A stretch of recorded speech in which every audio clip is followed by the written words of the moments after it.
High guys, welcome to my blog. आज आपण बिना तेल यूज करता भेंडी करणार आहोत। चला बघूया कशी करायची। पहिले गॅस चालू करा, त्याच्यावरती कढई ठेवा, ती चांगली तापू द्यायची आहे। तापल्यानंतर त्याच्यात आपण लसूण टाकायचा आहे। लसूण चांगला परतून घ्यायचा आहे, तो लालसर होत येईपर्यंत त्याला भाजायचा आहे।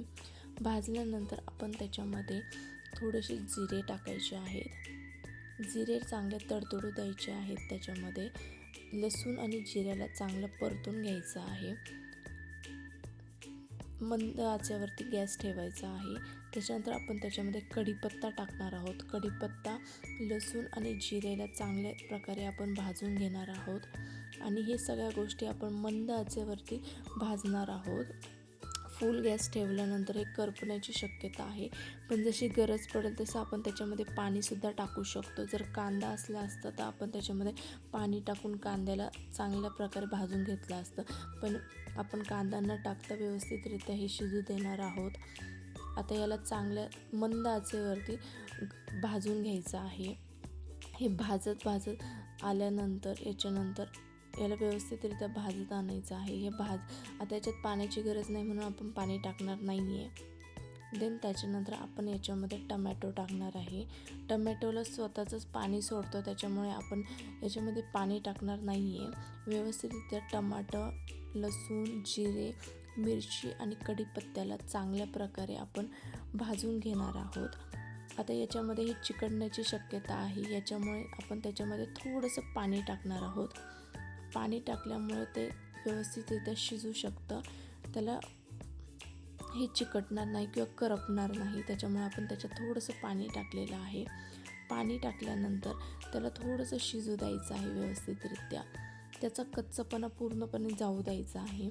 ते गेल्यानंतर त्याच्यामध्ये आपण थोडीशी हळद टाकणार आहोत।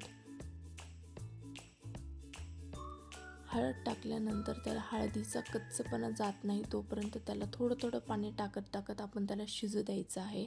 हळदीचा कच्चपणा जाणं महत्त्वाचं आहे, त्याच्यामुळे त्याला आपण व्यवस्थितरित्या शिजू द्यायचं आहे। हळदीचा कच्चपणा जसं जात जाईल त्याच्यानंतर आपण त्याच्यामध्ये भेंडी टाकणार आहोत। हे बघू शकता की पाणी आटत आहे आणि हळदीचा कच्चेपणा आता कमी होत चाललेला आहे। हळद चांगल्या प्रकारे शिजत आहे त्याच्यामध्ये। बघा, थोडं जशी गरज पडते तसं मी त्याच्यामध्ये थोडं पाणी टाकत जात आहे। देन त्याच्यानंतर आपण व्यवस्थित याला शिजू द्यायचं आहे। हे चांगल्या प्रकारे शिजल्यानंतर आपण त्याच्यामध्ये भेंडी टाकणार आहोत। भेंडी आणि सॉते केलेला पूर्ण मसाला आपण एकजीव करून घेणार आहोत, व्यवस्थितरित्या एकजीव करणार आहोत। एकजीव झाल्यानंतर आपण त्याच्यामध्ये गरजेनुसार मीठ टाकणार आहोत। मीठ टाकून आपण व्यवस्थितरित्या भेंडीला खालवर करायचं आहे, भेंडीला मिक्स करायचं आहे आणि थोडंसंच पाणी टाकणार आहोत। जास्त पाणी टाकल्यावरती आपली भेंडी चिकट होण्याची शक्यता आहे, त्याच्यामुळे एकदम थोडंसं पाणी टाकायचं आहे। आणि जसं भेंडी शिजतील त्याच्यानंतर आपण कढीपत्ता आणि थोडेसे शेंगदाण्याचं कूट टाकायचं आहे। भेंडीला थोडंसं शिजू द्यायचं आहे, त्याच्यासाठी आपण थोडंसं झाकण ठेवणार आहोत। झाकण ठेवून त्याला शिजू द्यायचं आहे। त्याच्यानंतर आपण भेंडीला शिजून झाल्यानंतर आपण त्याला व्यवस्थित काढून घेणार आहोत। याच्यामध्ये कढीपत्ता आणि थोडेसे शेंगदाण्याचं कूट टाकणार। बघा, आपली भेंडी तयार।